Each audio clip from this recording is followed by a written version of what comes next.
Bible कहती जो मैं करना चाहता हूं वो नहीं कर पा रहा हूं, जो नहीं करना चाहता हूं वो कर रहा हूं। बोलो ये पाप की ताकत है। हां, समझ आ रही है कि नहीं? मैंने कहा समझ आ रही है कि नहीं? ये कौन सी ताकत है? ये पाप की ताकत। उसने कहा जो मैं करना चाहता हूं वो मैं नहीं कर पा रहा हूं, जो मैं नहीं करना चाहता वही कर रहा हूं।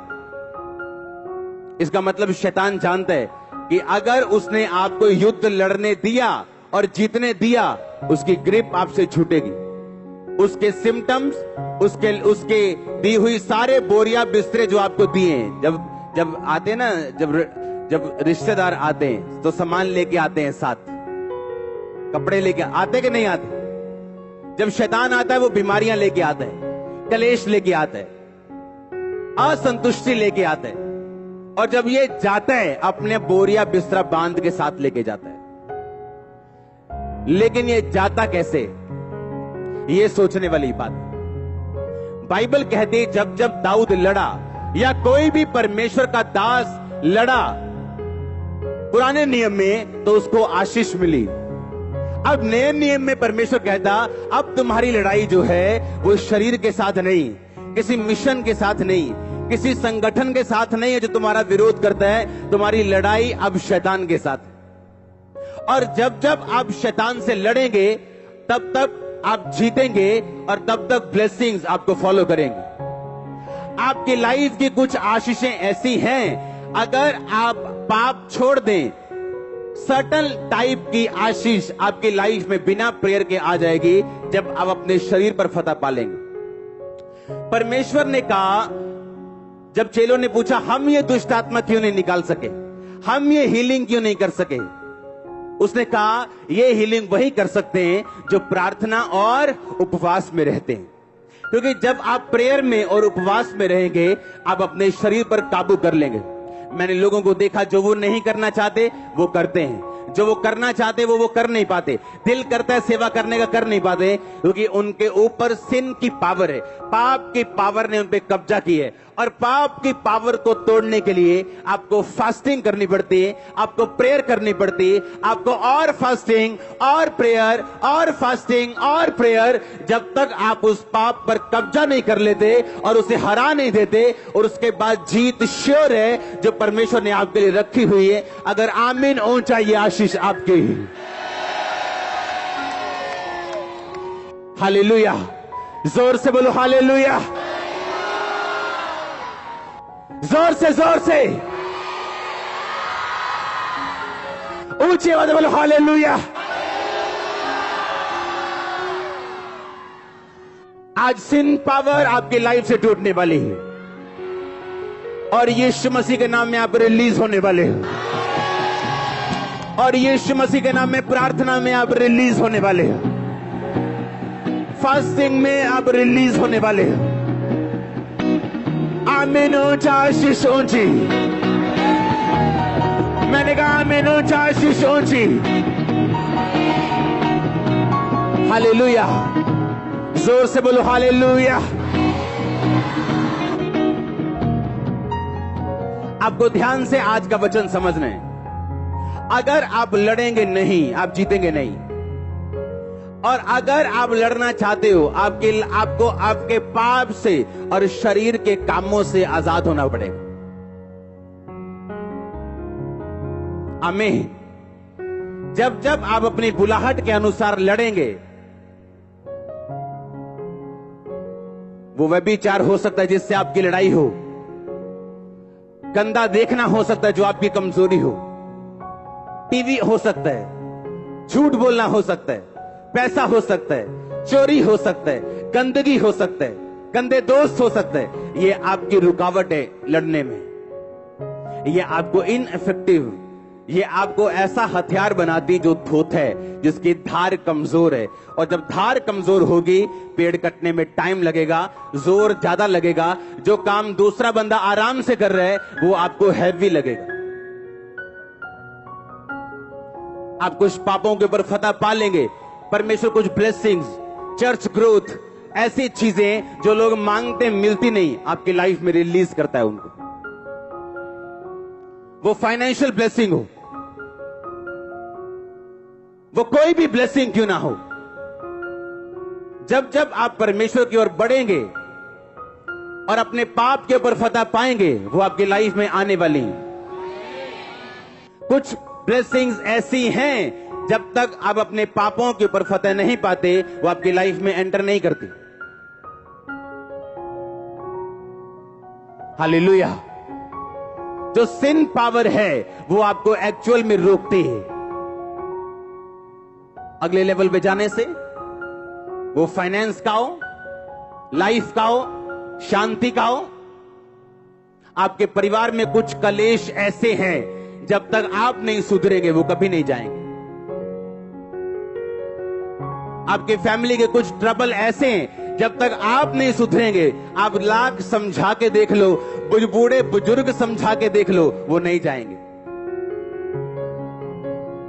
क्योंकि ये साबित करती हैं चीजें कि हम एक लड़ाई में हैं, और ये लड़ाई आत्मिक है।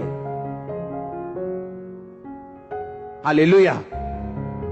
शैतान खराब करना चाहता है लोगों को, वो मारना चाहता है। बाइबल कहती है वो घात करने आया, नष्ट करने आया, इसलिए वो उसने बच्चे को पकड़ा, रबीज दी। अब वो पागल हो चुका है, कुत्तों की तरह बोलता है, कुत्तों की तरह करता है, पानी से डरता है। परमेश्वर कहता मैं आया कि तुम बहुतायत का जीवन पाओ।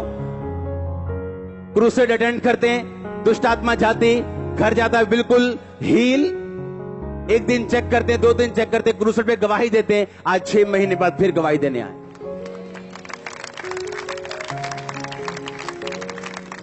तुम आत्माओं पे जिस दिन कब्जा कर लोगे, तुम अपनी लाइफ पे कब्जा कर लोगे। जिस दिन व्यभिचार की आत्मा पे कब्जा कर लोगे, उस दिन किसी आशीष पे भी कब्जा कर लोगे।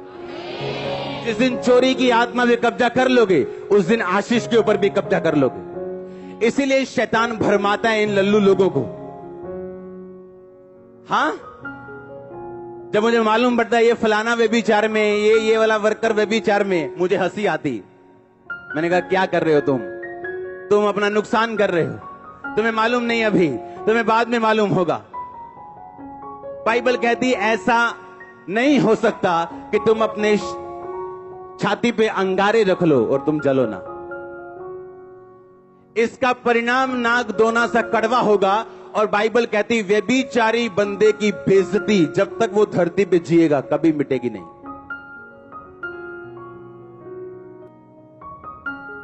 कभी, नेवर।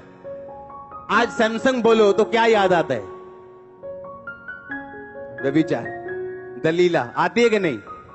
उसके सारे अच्छे काम भूल गए, दलीला याद है।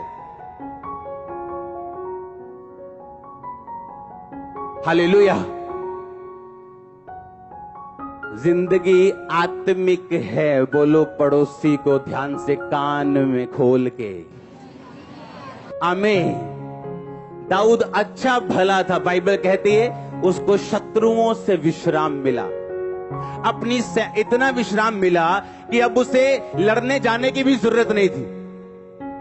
अब वो अपने लोगों को लड़ने के लिए भेजता था और उसके लोग जीत के आते थे। नहीं तो राजा के बिना जीतना बड़ा मुश्किल। राजा के पुरुषार्थ और उसके हियाव से सेना जीतती थी। अब दाऊद उस लेवल पे आ गया था कि उसे खुद जाने की जरूरत नहीं, सेना भेजता था और सेना जीत के आती थी। अपना सेनापति योआब भेजता था और वो जीत के आता था। और लिखा जब वो आराम करने लगा और अपनी छत पे टहलने लगा, तो एक औरत को नंगा नहाते हुए देखा और उसको बुला के उसके साथ सोया। अब वो औरत प्रेग्नेंट हो गई। अब उसने कहा मैं इसको पाप को ढक दूंगा। अब उसने उसके पति को बुलाया जो सेना में था। कहता जा अपनी औरत के साथ जा, सो जा, जाके जा 10 दिन इसके साथ बिता, ताकि जब वो उसके साथ सोए तो उसका नाम ना लगे कि वो प्रेग्नेंट कहां से हो गई अगर वो सोया नहीं। पर वो सोया नहीं तो उसको मरवाना पड़ा उसको। तो परमेश्वर ने बुला के बोला मैंने तुझे सारी आशीषें दी, मैं और भी तुझको बहुत कुछ देने वाला था, पर अब तूने पाप किया। अब वही तलवार जो तूने इसके पति पे चलवा के मारा है तेरे घराने पे चलाई जाएगी। उसके बाद मालूम क्या हुआ? उसके बाद दाऊद के कितने बच्चे थे, उसका अपना बेटा उसकी अपनी बेटी के ऊपर मोहित हो गया। बाइबल कहती उसके साथ रेप किया और उसके बाद उससे नफरत करने लगा। और उसके अपने भाई ने फिर अपने भाई को मारा अपनी बहन का रेप करने के कारण। अब आप सोचो, क्या प्रेयर बचा सकी उसे कि प्रभु मेरे घर में कोई अभी गुनाह ना हो, कोई परमेश्वर कलेश ना पड़े। आप कलेश नहीं रोक सकते अगर आप खुद पाप में हो तो, क्योंकि वो आत्माएं आपके घर को इफेक्ट करेंगी, आपके फाइनेंस को इफेक्ट करेंगी, आपके शरीर को इफेक्ट करेंगी। पास्टर्स लोगों को मैं बताना चाहता हूं जो ऑनलाइन है, लोगों की कंडीशन देख के कभी मत फैसला करो, कभी नहीं, कभी भी नहीं, नेवर।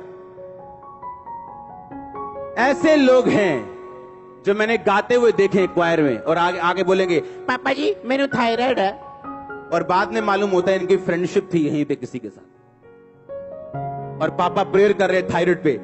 नो नो नहीं, ये वो वाला पापा नहीं।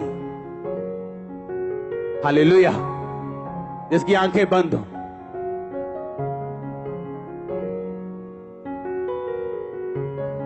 लोगों के ऊपर लगता है ए पापा को गुस्सा क्यों आता है इन लोगों के ऊपर, उनकी प्रॉब्लम कैरेक्टर है जो मेरे साथ क्लैश होता है। आमीन।